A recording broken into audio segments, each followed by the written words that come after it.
Hello, listeners, and welcome to the latest episode of Not That Important.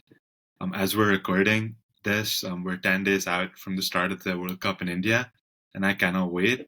So, this episode will kick off our World Cup coverage. The ODI World Cup is the pinnacle of cricket. This is the tournament we all grew up watching. As Pakistan fans, it's given us amazing memories, but also extreme heartache and plenty of tears as well.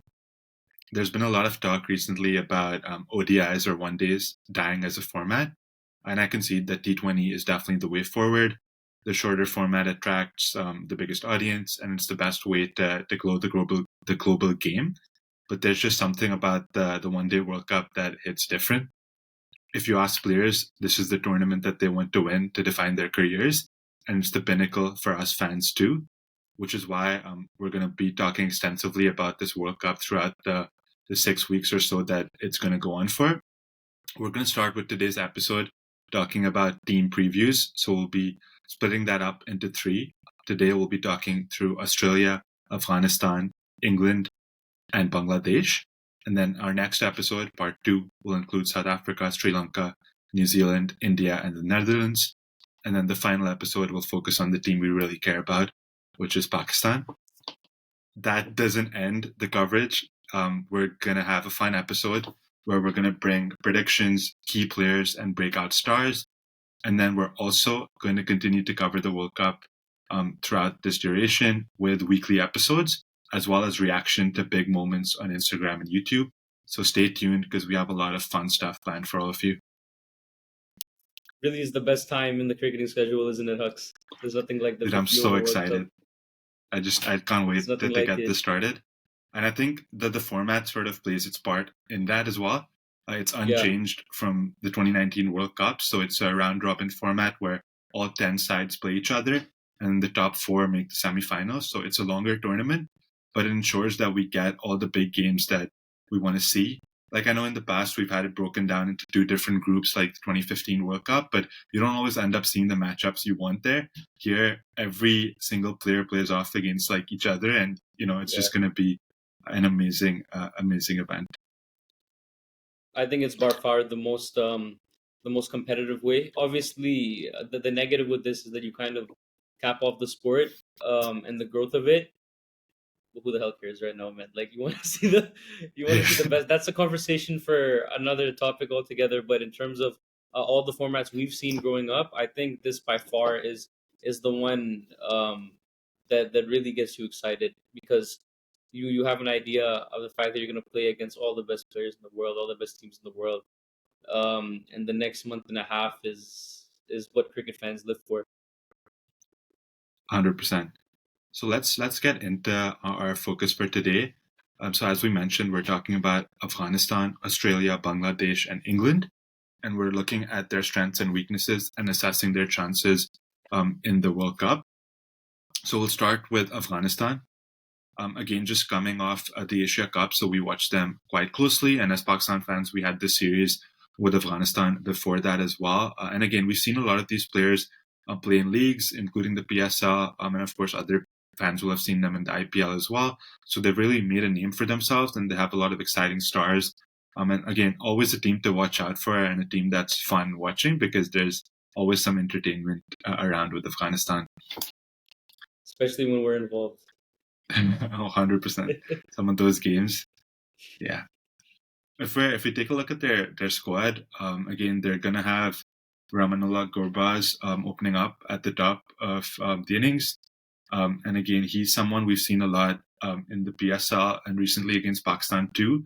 So I think one of their strengths is definitely having him in the top order, but that is something that he needs to deliver for them because consistency continues to remain an issue for them with the bat. And so going into the tournament, especially with some sides having high-paced bowling attacks, especially up front, that is something that will be a challenge for Afghanistan to deal with. I think just right off the bat, with Ramanullah Gurbaz, I think he's the one guy who's kind of gained a little bit of acclaim around the world, especially with the leagues he's been playing in. And they have some quality throughout that batting lineup, but he really is the standout. And I think for them to whatever their ceiling is at this World Cup, I think him performing is going to go a long way into them attaining that. He's a talented player.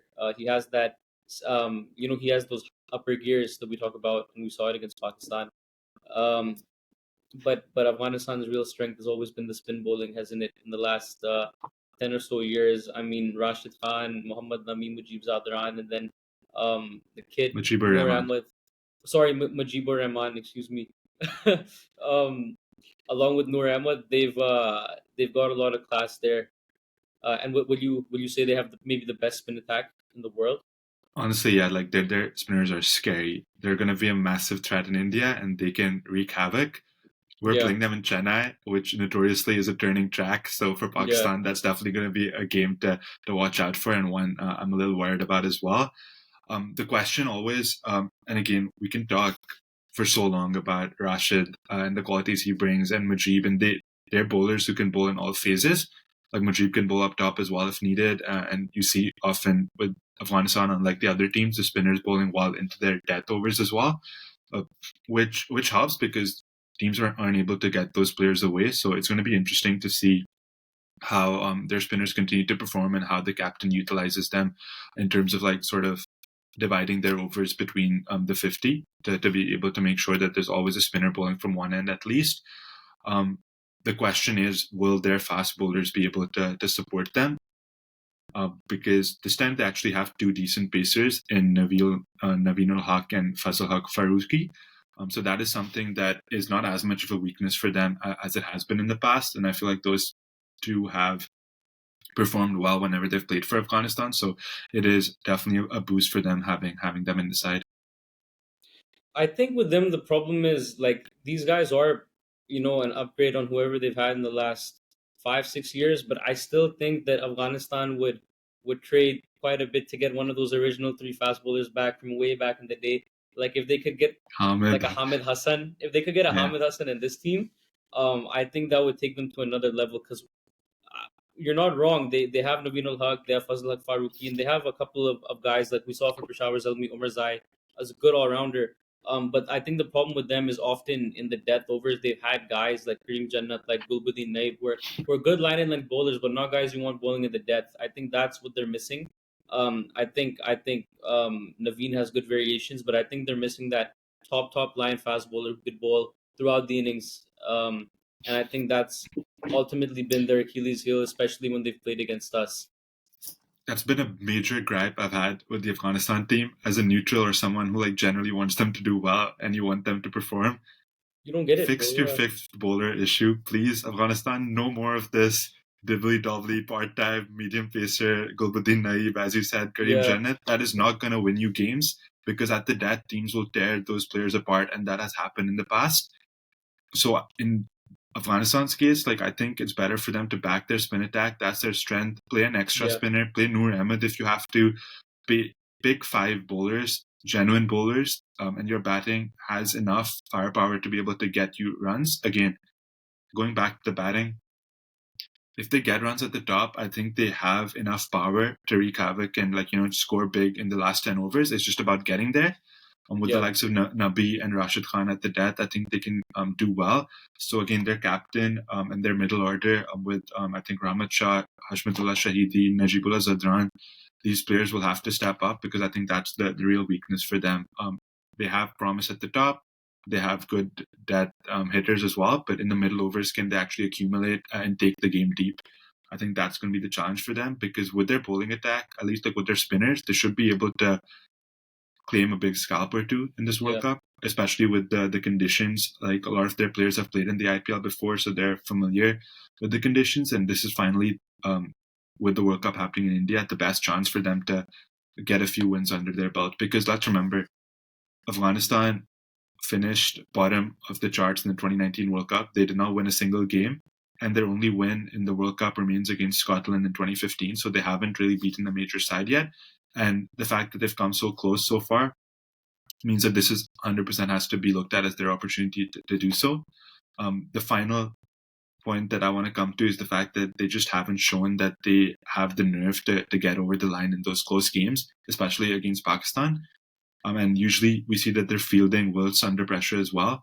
So those are the key areas that they're going to need to focus on in terms of holding their nerve, making sure that they field well.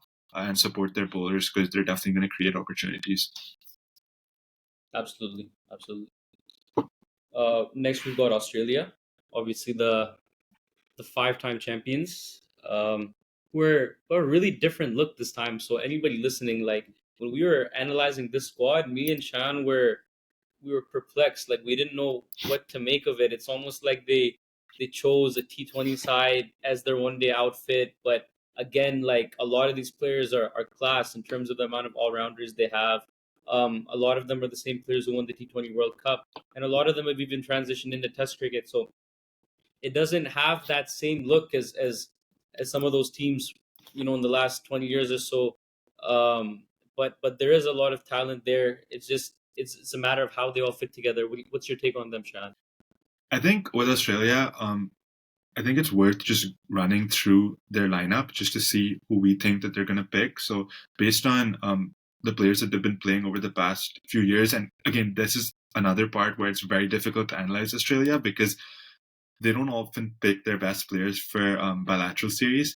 So you often see that their three main pace bowlers, Stark, Cummins, Hazelwood, are not playing, or at least like two of them are not playing.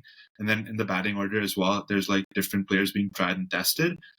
So that does give them a good bench strength, but it does make it hard to predict whether they'll perform. And I think for me personally, like the 2021 T20 World Cup was like the best example of that because going in, I was writing them off completely, and then suddenly they pick their best players, they come to the tournament, and they win it. So I think Yeah, this is again going to be a part of the Australian team, but just running through their lineup, Travis Head and David Warner will be the two openers. Travis Head does have a bit of an injury that could rule him out of the initial games, but they're hoping that he'll be fit, and he's been in excellent form for them, so that's a crucial player. it's And probably coming to been the their best one day batter for the last couple of years, you'd say, right? Yeah, absolutely, I'd agree with that. And then obviously they have Steve Smith at number three. I don't think anyone needs to talk more about what Steve Smith brings to the table. And then you have a number of all-rounders. So they have Mitchell Marsh at number four, who's had a bit of a rejuvenation in all formats and come into the Australian side as a real leader, which again is very Out of interesting to see nowhere. that development. Then they have Glenn Maxwell and Cam Green as well, rounding up those all-rounders. Alex Carey will likely bat at number seven, and then you have the bowlers in Cummins, Stark, Hazelwood, and Zampa. So that's their 11. Again, it looks a very strong side on paper, especially I think with those all rounders, because it's very interesting that they have so many of them. Like it sort of gives their team a high ceiling in terms of being able to bat through different phases and also have bowling options as well. Especially considering that Green and Marsh are like I think genuine like base bowlers. And so they're more than just like the average all rounder, but they also provide so much with the bat as well. And then Glenn Maxwell is like one of the most explosive players in the world. So having that, you know, those number of all rounders is really exciting for them. Again, it's going to be interesting to see how they perform because, like I said, while they have a high ceiling, if they don't have like a consistent performance with the bat, that could also see them lose ground, especially like in the middle overs against spin, because I could see them like struggling in a few games here and there. But if they do get a good platform at the top, I think all those players I named, they'll have like absolute license to go crazy, and I could see Australia posting some big totals in a few games. That's the thing. If you're a bowling attack, you have to take wickets against Australia because if they're two down, three down with 15, 20 overs left, and you have a guy like Stoinis who might be in, a guy like Maxwell who probably will be in. You have Cam Green, Alex Carey. You'll probably have one of Mitchell Marsh or Head or one of these guys there. All the thing with these guys is they could post 350, 400. They have the batting lineup for it. I think the concern with their batting lineup is more like if it's one of those dust bowl or slightly slower pitches, 270 to 80 type chasing pitches. What I think this team lacks a little bit is that like that thoroughbred class that they've always had. Like you have it in Steve Smith now. You've seen guys like Michael Clark and Damian Martin, Mike Hussey over the years. Um, I mean, David Warner's probably at the back end of his career now. He's still playing well, but I think Steve Smith is he's that one guy who can guide you through a really tricky situation. So I think they missed the trick by not getting Martin Labuschagne and given the fact that he just scored so much against South Africa too, and he is one of those thoroughbred batsmen that we talk about. Yeah, I think I get what you're coming from, and especially in like the subcontinental conditions. We've talked a lot recently about Pakistan, including South Shakil, just having that temperament in the middle order, and I think Labuschagne probably is along the same line in terms of having him in Smith. I understand why they didn't go with him because they're sort of just looking to move the game into the modern style, so like the Yeah, 2023 cricket, and not look back at having a few of those sort of classical batsmen in the middle order. But one thing I touched on it earlier is Travis Head's injury, because if he is injured for at least a few games at the start, it's going to be interesting to see what they do. They yeah, did open with Mitchell Marsh in one of the games because they don't have a natural backup opener in their squad. I don't think Josh Inglis, who's the backup wicketkeeper, is more of a middle order batsman, and then Marcus Stoinis obviously is an all rounder who bats lower down in the middle order as well. So it looks like Marsh will be the go-to to open up the batting with Warner. And so that might just, move their players up and down a little bit. And it'll be interesting to see how they adapt to that, especially with having so many all-rounders and not having like a natural batsman in that middle order. their subs are pretty interesting too. I think both of us probably don't have Marcus Stoinis starting, but he's a very destructive batter and a good utility cricketer. You've got Ashton Agar, which is, I think, every team has a couple of these guys now, like the slow left arm orthodox guys who could come in and bat at number 7 as A well. bat a little bit. Uh, Mm-hmm. then they've got Josh Inglis, like you talked about, who's I've heard about him for years now within their own with their domestic commentators and everything. People seem to be very high on him. And then they have Sean Abbott, who it'll be interesting because he is a genuine bowler, but they play him as an all rounder. So there might be times where he even comes in for a Josh Hazelwood fine. I was gonna But say, then like, it's been quite a few, like we've talked on Australia for quite a while, and we haven't mentioned like possibly the best bowling lineup, definitely the most experienced pace attack in this tournament. We have Stark, who's again proven to be a World Cup superstar. He lit up the yeah, 2015 World Cup that they won. He again performed again and took a Australia side that probably wasn't as strong in the 2019 World Cup to the semis. And now he's back again. Can he repeat the trick for the third time? Like, I wouldn't back against him. And then Pat Cummins and Josh Hazelwood again, outstanding bowlers in their own right as well. So it's going to be interesting because if they do mix and match their lineup a little bit and bring Sean Abbott in, again, it's a long tournament, so you'll see everyone given an opportunity, I'm sure, especially with the amount of workload that those Australian pacers generally have, that they play Test cricket as well. So I could see Abbott coming in a few games, and I think they'll just pick and choose depending on the opposition there. But yeah, I think yeah, any batting lineup coming up against those three pacers who continue to be a huge threat, and that's why we've talked a lot about like what they bring with the bat, but having that bowling lineup makes them one of the contenders for this World Cup. And that's not even going into like just the Australian mentality in big games, which is like unmatched.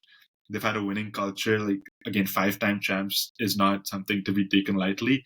And I think that mentality was like completely on display against Pakistan in the 2021 T20 World Cup. Like we thought we had that game wrapped up, and then like Matthew Wade of all people comes and hits like a few sixes of Shaheen. So Stoinis. again, they Yeah, have that in their genes where like they just have that winning mentality that they can produce in. We talked about Afghanistan not having the nerve in those key moments. Australia are like the these complete guys have opposite it. of that. They are the guys who they live for those moments. Yeah, absolutely. They're like those guys have ice in their veins. Ice cold beer. No, like they have ice in their veins for real. The way they show up, and it doesn't matter who they are because you've seen with them so many times. Anybody who gets into the team, even if it's at the later part of your career, within your 30s, their domestic cricket is so strong that those guys who come in are genuinely ready. They're ready mentally, they're ready physically, and they're ready from a skills point of view. Um, they they have a factory of just producing incredible cricketers there who do well when the lights are their brightest. I think one of the really interesting points would be as good as their fast bowling is, Pat Cummins is great.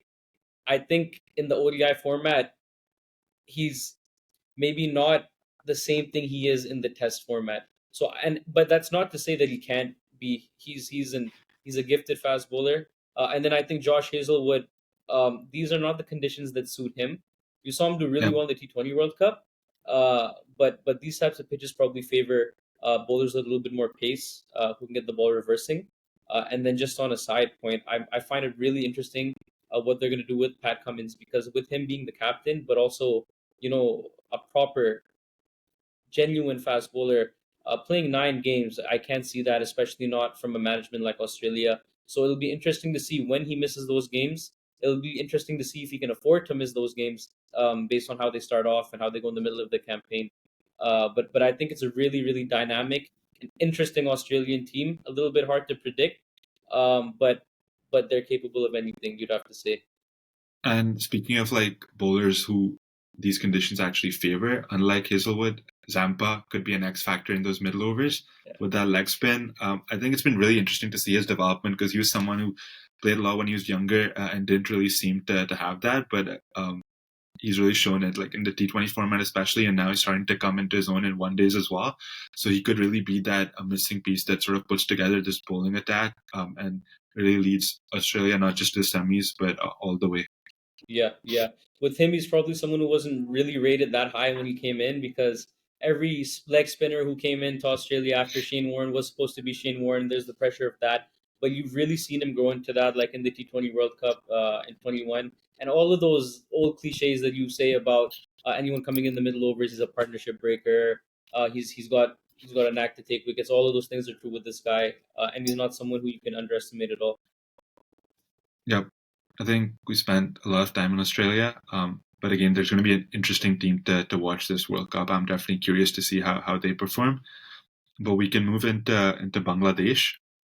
So again, Bangladesh are a team who, again, in subcontinent conditions, they always pose a threat with their spin attack, and they have good players of spin as well. They have experienced players in their lineup, but they continue to show their old fragilities in the Asia Cup with their batting.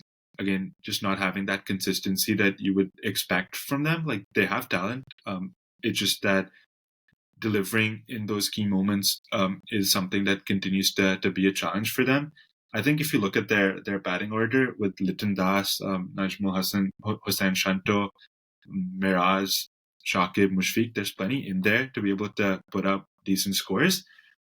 It's just about the fact that I feel like at the moment, especially with the chaos with Tamim's selection or omission rather, they're gonna have some inexperience at the top. I know Liton Das is a good player, but Tanzir Hassan is likely to open with them, and they haven't, especially from what I saw in the Asia Cup, like started well in the power plays. They tend to lose wickets and not bat at a good pace as well, which puts pressure on their middle order, and they never recover, which means that they struggle to eventually get to those 220, 240 scores, which don't often challenge the chasing teams. So that's something that is going to be interesting to see because I think their top order really needs to click because they have the middle order to be able to put in decent scores with the experience of Shakib and Mushfiq in there as well. And I think the key man for me is Najmul Hussain Shanto. He's in top form. He's like red hot coming to this tournament. His last 3 games, 76, 104, and 89 against New Zealand, Afghanistan, and Sri Lanka. So there's going to be a lot of pressure on him to deliver. And I think it's an exciting player for the Bangladesh team. I find Bangladesh probably the most frustrating team in world cricket, with all due respect.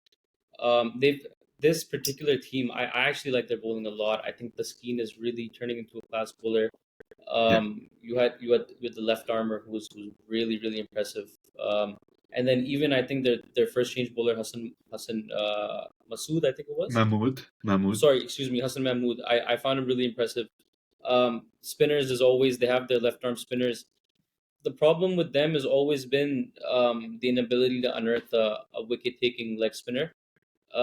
Again, their top order and throughout their batting lineup, you'll see skill and you'll see class. And this guy Ridoy, he's a proper number 5 batter. He fills all the criteria there. But I think this World Cup, for better or for worse, there's going to be a changing of the guard in Bangladesh cricket, and I want to see who is going to step up because Mushfiq, Mashrafe, Tamim, Shakib, this Shakib. generation is coming to an end now. Um, Obviously, you have like guys like Mahmudullah in there as well. This is probably his last World Cup. Who's going to step up from Bangladesh? And on the other side of that, I think they need to go through a domestic overhaul now. They need to really look internally the way England did after 2015, and there are things that need to be fixed in the domestic structure because they are a team that has class. They are a team that produces talent. But maybe they need I to take think, the training wheels off and fix the way that their domestic cricket and their home tours work for them to be able to compete more at these stages. yeah, I think one thing we've Mustafiz spoken is a lot another great about. bowler that I missed out. I'm sorry. Like Yeah, he's no, for sure. Like their pace attack is Taskeen, Shariful, Mustafiz Rahman, Shariful. Hassan Mahmood. So they have talent there, and they have the players to back up their spin bowlers, which again the conditions suit them. So they should be able to get a few wins and challenge teams. It's just that I don't know if this is the best Bangladesh side we've seen. I think the talent is there, but it's like you saying they're sort of stuck in between, like moving forward or looking back. And going back to your point, something we've spoken about in the past is that the fact that the pitches in Bangladesh are made to suit their spinners and to an extreme extent. I think that really holds their team back because they perform in their home conditions, but they're not able to translate that away from home. And although Indian pitches will suit spinners, there will also be good batting tracks at the same time. So it's not going to be the same exact conditions that Bangladesh find at home. But having said that, I feel like they have enough in this squad to do well in this tournament and really take it to a few teams. I want to see something from Bangladesh. I want to see them go out and really take the game to one of the bigger sides in this tournament and Yeah, actually like believe in yeah. themselves. I think that's what's missing, and hopefully having a few younger guys and having the experienced players in there as well will be a good opportunity for them to And take they've their got game some forward. really good attacking cricketers in there as well. Classy guy like Litton, and then I'm a big fan of Mehdi Hassan Miraj. That innings he played against India, I think late last year was a classic. So I would love to see them take the fight to a lot of the bigger teams. Sounds good.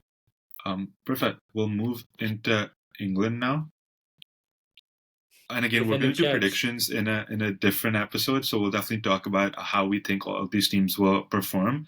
But right now, we're just focusing on their strengths and weaknesses. So yeah, as Arman said, England defending champions, and they are continuing their extremely aggressive approach from the 2019 World Cup. So if you're expecting to see them slow down at all, they're not going to do so. They're just going to keep going hard until they like yeah.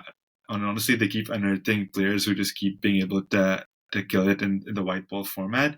A huge boost for them is the fact that Ben Stokes is returning, so that's a massive boost. Having him in the middle order is going to be crucial because he's what we've spoken a lot about, like one of those clutch players that just seems to deliver in the big moments. And again, Ben Stokes in any side is immediately going to make you like one of the better sides. So just bringing him into this England side that is already stacked in the batting department is it's a big boost. And just overall their batting just looks immense. Everyone from the top six can score big. So Johnny Bairstow, David Malan, Joe Root, Ben Stokes, Joss Butler, Liam Livingstone, all these guys can win matches on their own. They'll lose wickets, but they just don't care. They just keep going hard at you. So that's going to be interesting to see how they tailor their approach to the Indian conditions as well. One big call that they've made, Arman, is they've dropped Jason Roy, who again has Afghan. been a huge part of their side. Honestly, a tough decision, but it's like one of those decisions sometimes you have to take, right? He hasn't been in form. He's had a few injury issues of the past few years, and they have the players to replace him. With Harry Yeah. Brook sitting on the bench, like I don't think you can like it's a hard one for Roy personally, of course, but like for objectively looking at it, I don't think there's anything wrong with that decision. No. I mean, it's not that.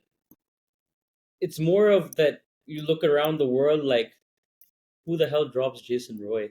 Like, can you imagine anyone else dropping a Jason Roy? But that's just the type of resources that England have at their disposal when it comes to white ball batting. Me and Shan made what we believe is their best 11 to start off, which is David Malan, Johnny Bairstow, Joe Root, Ben Stokes, the captain Jos Butler, Liam Livingstone, Moin Ali, Adil Rashid, Sam Curran, Chris Wokes, and Mark Wood. So in most cases, this team is not gonna kind of bat until number 10. This team genuinely bats until number 10. Um, we probably have Adil Rashid coming in at number 10, who has first class centuries. He's a genuine all rounder. So the way that they form their team gives everyone at that top that sense of empowerment to really go after it from ball one. It's a scary batting lineup, Shan. Probably the scariest in the world, I'd say. Hmm. Yeah, again, balance is never an issue for them because their bowlers, most of them are all rounders and they bat and they just fill their team with those guys. And so again, with their batting, we know what we're going to get. I think it's more interesting with England to talk about their bowling because they do bring that same aggressive approach to their bowling. They look to pick up early wickets and they look to attack as well because again, they know that they can chase down whatever score you put on the table. So they just go for the kill in terms of looking to bowl teams out. And picking up wickets at the start has been their main focus from the 2019 World Cup. Of course, they had Jofra Archer there. He is in the reserves, but he has not been able to prove his fitness in time to make it. So that is a big miss for them. They're probably going to have Sam Curran opening the bowling, and he did really well in the World Cup last year. He was a crucial part in them winning. But can he translate that T20 form into ODIs? I think his IPL form was not that great either earlier this year. So that's something that is a bit of an uncertainty. And I think they've recognized that in the fact that 3 of their 4 bench players are pacers. So they have Reece Topley, Gus Atkinson, and David Willey, which gives them plenty of room to rotate. So it's going to be interesting to see how they manage that and who ends up being like their first choice pacers, because I could see that moving around a little bit. And the next key thing for them is picking the games for Mark Wood to play because he's not a player who's going to play all 9 games at all. So they're definitely going to pick and choose and, decide when to play him, and whether they make the right calls there is going to be interesting to see as well because his extreme pace on these wickets with the short ball is definitely going to be an asset. Yeah, and I don't see Ben Stokes bowling too much. He's No. such a competitor. If the game is there, then he himself will put his hand up. But I don't know how much they're going to plan for that. If David Willey does come into the fold again, it's another all rounder who keeps the batting long. They would lose out on that with Topley or Gus Atkinson coming in, but I think they have real problems with their bowling. I think they have one problem with their squad, and I think it is that I think in these types of conditions you need a little bit more pace. I think they're gonna miss Jofra. Um, and again, handling Mark Wood, you hope he's fit. Like as a neutral, you've seen this guy miss out on a couple events. I think especially during the business end, and you'd hate to see that because I think he's box office. He might be the most impactful bowler in the world right now in some Mm. ways. When he comes on, it's an event in itself in the game. That's what he brings to the equation. That's how quick he is, and he's a genuine out and out wicket taker.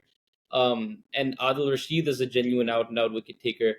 But throughout the rest of that attack, I think I don't know if they really have that top level quality that you would expect from a World Cup winning team, or even compared to what they had the last time around with 4 genuine pace bowlers and Adil Rashid playing. I think that's a glaring hole in their campaign right now. You've gone in harsh on that. I I've wouldn't gone be who? quite as strong. You've gone in harsh on their bowling attack because I don't know. I feel like I'm looking at their bench and I see like Topley and Gus Atkinson. Haven't seen Gus Atkinson a lot, but I've heard that he's very He's talented got and he pace, brings that pace. apparently. And Yeah, then Reece Topley is again someone who good has a lot of bowler. talent. So I feel like we're putting Curran and Wokes in their starting 11 and maybe looking at that as like not having or looking at that with a lack of pace. But they could easily rotate and bring those guys in. And again, it depends on how they click and gel as a bowling unit. But I feel like they recognize that and they have the resources to be able to switch it around, which is going to be a crucial for them if their frontline Yeah. bowlers don't perform. And then the next piece is Adil Rashid and Moeen Ali. These guys were key for them in the 2019 World Cup, and can they continue that same form in this World Cup in India? Like obviously the natural conclusion that you would make is, oh, it's Indian pitchers, they're going to suit spinners a lot more than England, so they should do better. But maybe they're not at their peak as they were in England in 2019, and so it's going to be interesting to see whether Adil Rashid can continue to have that same impact in the middle. Adil Rashid's a guy who I believe in a lot. Mhm. I think if you look at his stats, he's another guy who will underwhelm you a little bit. But I go through all the events I remember him playing, and he's always been somebody who stepped up at big times. Stepped up, yeah. I remember the T20 World Cup in India. I think he bowled really well in the final, and there's a real competitor there within Adil Rashid. So I'm not really worried about their spin attack. I like the balance of their side. I think it's tremendous because they will have third and fourth spin bowling options in there. Joe Root and Liam to a Livingston, large extent who can Liam bowl off Livingston, spin leg and spin leg and spin, so absolutely he's a everything. matchup nightmare if his controls there. So again, I think it's a tremendous team. I doubt um, a little bit of that venom. I think they're missing. And to be fair, they won the T20 World Cup right now without any of those Mm. guys. But these are less bowling friendly conditions, and you see it from this part of the world. You need that little bit of pace. And I don't see any of these guys as out and out guys who can really extract the most out of reverse swinging conditions either. So Mm. that's my little bit of concern. They've got a lot of good new ball bowlers, but Mark Wood is the standout guy for me, I think along with Adil with Rashid. me, I'm maybe a little bit more positive on England than you are, just because every other team or majority of the teams we talk about will be looking to score par and then get their bowlers to defend that. So England are a little bit different, where it's okay if their bowlers concede above par because they can make those runs. So that's how they're looking at it. And again, it doesn't always translate that way in World Cups. We've spoken about in 2019 World Cup going into that.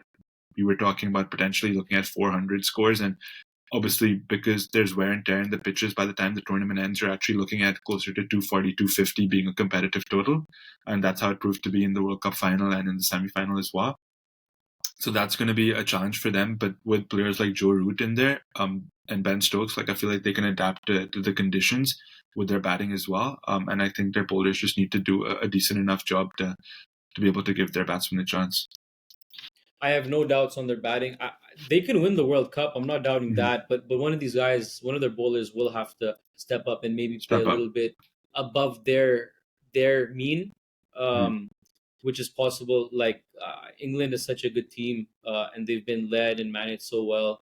You see a guy like Harry Brook, who would be starting for probably most other teams in the world, Yeah. coming off the I would bench. love to have him in Pakistan, imagine. I would love to have Harry Brook. Who wouldn't love to have Harry Who Brook? He's wouldn't? a Yeah. he's an outstanding young player. I think Joe Root is a real key here.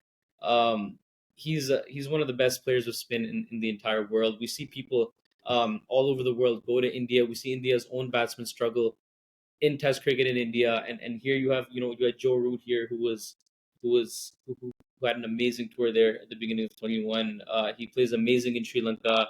He played well in Pakistan. This guy is a maestro when it comes to playing spin. So I think where he has maybe become a little bit underrated because of the guys he plays with, like Butler and Stokes. I think people are going to see his real value, whether he performs or not. If he Mhm. performs, you're going to see it, and if he doesn't perform, you're going to see that affect England. I think in this tournament, with how well he Yeah. plays the spinning ball on some of those pitches. One thing we touched on was Jafra Archer being in the reserves. So for other teams, you're hoping, like they'll be hoping for their team not to have an injury. In this case, like the opposition are praying that their fast bowlers don't get injured because you could see them draft in Jafra Archer, and then we're all in trouble. If you're England, do you call Shoaib Akhtar and be like, "Bhai, aja usko bhi kisi ko balla Just maar bring do." a bat and like go at poor Sam Curran. Oh wow. No, no, we're wishing all these guys health though. That was just on a lighter note, but yeah, like imagine having Jofra Archer in your reserves. I guess he really must have been struggling because how do you not I put him in think the squad? he's had so many persistent injuries that like you just can't take the chance with a guy who will probably play for you for a number of years. He's not old at all, so yeah. But I No, think but that's I don't agree with that though, bro. Because you have these guys there to play in these tournaments, and if you're not playing in between tournaments, what are Mhm. you being saved for? No, but I don't think So he's being saved for anything. I think he genuinely like has not played any cricket, right? So like they don't have like they don't really trust that he'll who be ready. cares? Yeah, just throw him in. Like again, if he's genuinely not performing at his best and like he's not in game fitness, I completely understand. But if you're shielding him, then that makes absolutely zero sense because he's literally played that World Cup, nothing in between, and now it's a Mhm. World Cup year again. So I don't know what you're being saved for. Yeah, we can sit here all day and debate that, but I think that's Yeah, it for this episode.